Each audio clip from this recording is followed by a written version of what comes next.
Ղազախստանից ներմուծված ցորենի առաջին խումբը եղել է անասնակեր։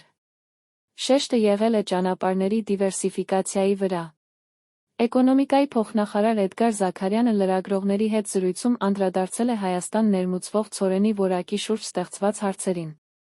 Փոխնախարարը նշել է, որ Ղազախստանից բերված խմբաքանակը անասնակեր է եղել, նախարարությունը տեղյակ է գործընթացներից, սակայն շեշտը դրվել էր ներմուծման ճանապարհների դիվերսիֆիկացիայի վրա։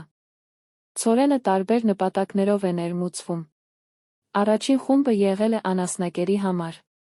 Սկզբնական հայտարարություններում խոսքը դիվերսիֆիկացիայի մասին էր, ոչ թե կոնկրետ խմբաքանակի որակի, ասել է նա։ Լրագրողները նշել են, որ հանրության մոտ տպավորություն էր ստեղծվել, թե ներմուծումը կարող է նվազեցնել հացի գինը, ուստի անհրաժեշտ էր բացահայտ նշել, որ ներմուծված ցորենը սննդի համար չէր։ Փոխնախարարը պատասխանել է, որ հացի գնի վրա ազդում են բազմաթիվ գործոններ, միայն ներկրման ճանապարհների փոփոխությունը բավարար չէ գնի նվազման համար, հացի գնի մեջ կան մի քանի բաղադրիչներ։ Դիվերսիֆիկացիան կարող է ազդեցություն ունենալ, սակայն դա ինքնաբերաբար չի նշանակում գնի նվազում։ Այս առումով նախարարությունը որևէ հակառակ ակնարկ չի արել, նշել է նա։ Ըստ փոխնախարարի, հաջորդ խմբաքանակով արդեն ներմուծվել է սննդային բարձրորակ ցորեն Ռուսաստանից։